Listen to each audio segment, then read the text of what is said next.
मेरे प्यारे मित्रों, ये वीडियो एक्सेल की डेटा वैलिडेशन का दूसरा भाग है।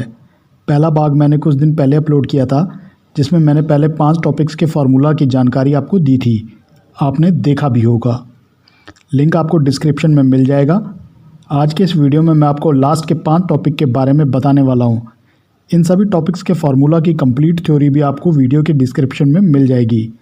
लेकिन वीडियो शुरू करने से पहले आपको मेरा एक छोटा सा काम करना होगा।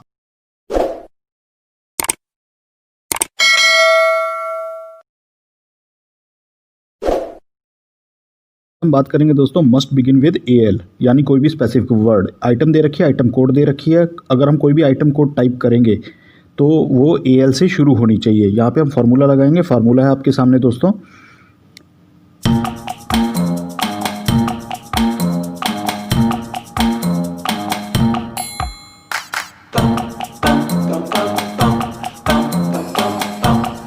एल मैंने अपनी मर्जी से लिया है। आप इसके अलावा भी कोई अपना मर्जी से, कोई भी अपनी चॉइस से कोई भी वर्ड ले सकते हैं। कि हमारे सामने ये आइटम दे रखी है, इसका आइटम कोड एल से शुरू होना चाहिए जब हम टाइप करें। तो यहाँ पे फार्मूला टाइप हो गया दोस्तों। अब हम इसको एक बार ट्राई करके देखते हैं। एल डैश ले रहा है, इसको एक्सेप्ट कर रहा है क्योंकि डेटा वैलिडेशन एल डैश का लगा है। मैं इसको पीपी करके देखता हूँ, नहीं लेगा।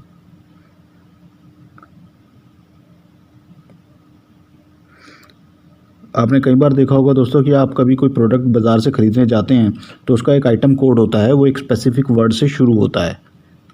तो सेम चीज़ यहीं पे भी मैंने लागू की है।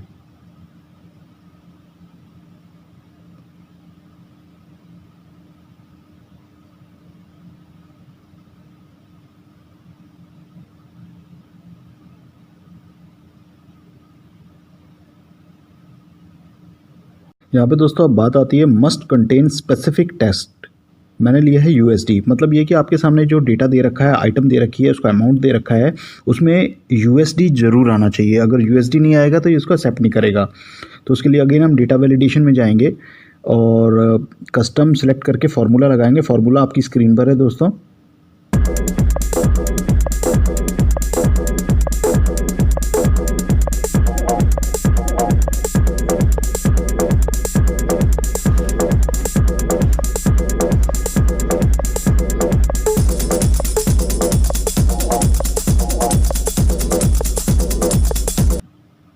तो यहाँ पे फार्मूला को मैंने टाइप कर लिया दोस्तों। आइए अब इसको चेक करके देख लेते हैं।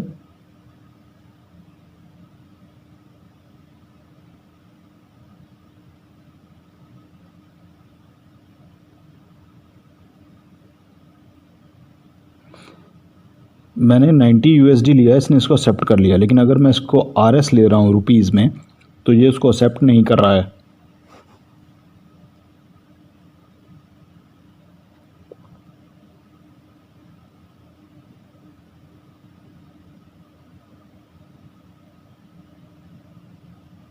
इनफैक्ट मैं अगर स्पेस भी दे देता हूँ तो भी ये इसको एक्सेप्ट कर लेता है। अब यहाँ पे दोस्तों हम रिस्ट्रिक्टेड वर्ड की डेटा वैलिडेशन लगाएंगे कि रिस्ट्रिक्टेड वर्ड स्पेसिफिक सेल में ना आए। पहले हम इस रिस्ट्रिक्टेड वर्ड को सिलेक्ट करके यहाँ पे इसको एक नाम दे देते हैं लिस्ट का, और ये हमारा ब्लैंक स्पेस है। यहाँ पे हम इस सब को सिलेक्ट करके डेटा वैलिडेशन लगाएंगे कि ये रिस्ट्रिक्टेड वर्ड इन सेल्स में ना आए। तो उसके लिए अगेन हम सेटिंग में जाएंगे, कस्टम में जाएंगे, अपना फार्मूला टाइप करेंगे। फार्मूला क्या है दोस्तों?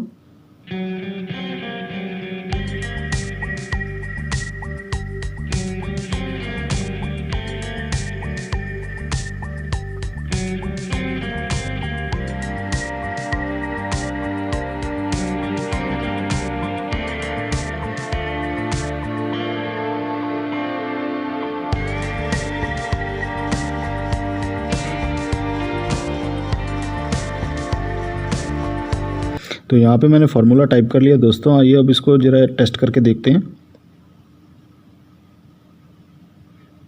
हाय सर तो ले रहा है, हाउ आर यू भी ले रहा है।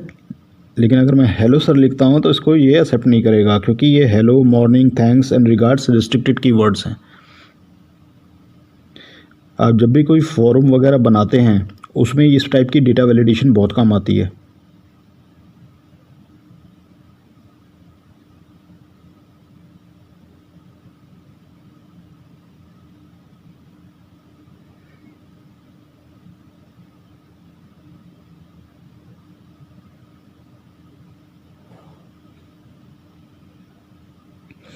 कहीं ना कहीं आपको इससे फ़ायदा ही होगा दोस्तों।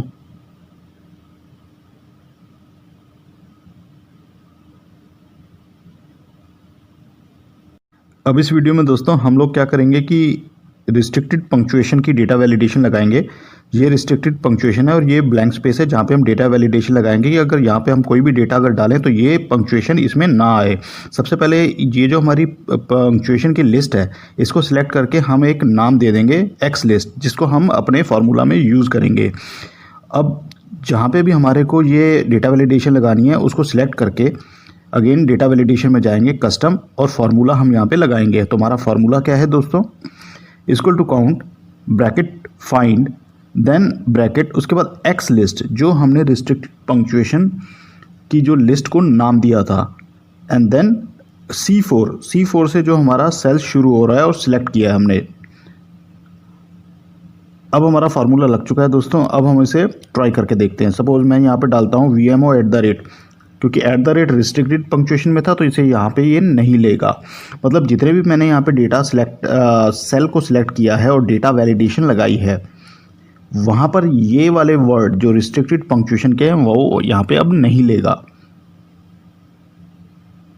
इसके अलावा मैं कुछ और लिखता हूँ वो उसको ईजिली ले लेगा। अब यहाँ पे दोस्तों हम बात करने वाले हैं अलाउ डेट्स बिटवीन ओनली। हमारे पास एक स्पेसिफिक ईयर है, एक स्पेसिफिक मंथ है, उसकी एक स्पेसिफिक डेट है 1/6/2018, 30/6/2018। आप अपनी मर्ज़ी से कोई भी मंथ और कोई भी ईयर ले सकते हैं। इसका मतलब ये है दोस्तों कि हमारे सामने सेल अमाउंट दे रखा है, उसकी डेट दे रखी है। हम यहाँ पर डेटा वैलिडेशन लगाएंगे। सिलेक्टेड सेल में केवल वही डेट आएगी जो आपने फार्मूला लगाया है, जिसकी डेटा वैलिडेशन करी है। यहाँ पे मैं डेटा वैलिडेशन लगा रहा हूँ जून के महीने की 2018 की। तो फार्मूला क्या है दोस्तों, फार्मूला आपके सामने है। एक चीज़ है दोस्तों कि आपको अगर मैंने जितनी भी यहाँ पे डेटा वैलिडेशन के बारे में फार्मूलाज के बारे में आपको बताया है, अगर आपको उसकी एक्सप्लेनेशन चाहिए कि how this formula actually works, तो आप मेरे इस वीडियो की डिस्क्रिप्शन में जाकर वो सारी की सारी डिटेल ले सकते हैं। तो यहाँ पर पहले मैं फार्मूला को टाइप कर रहा हूँ।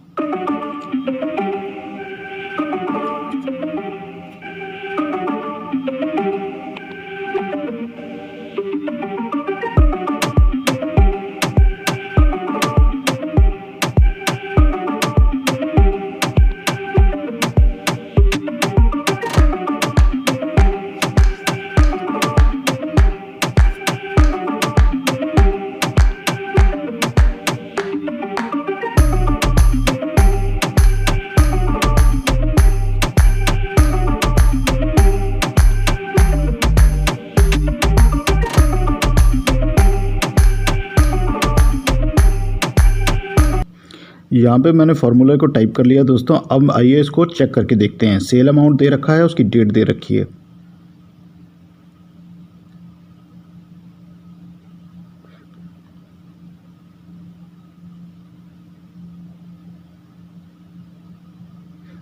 मैंने डेट डाली 5 जून 2018।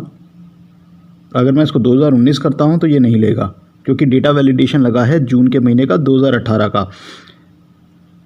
यहाँ पे मैं डेट चेंज कर सकता हूँ लेकिन मंथ भी चेंज नहीं कर सकता। बाकी में भी आइए दोस्तों चेक कर लेते हैं एक बार। सेम अगर 2012 की डेट लेता हूँ तो वो उसको एक्सेप्ट नहीं करेगा।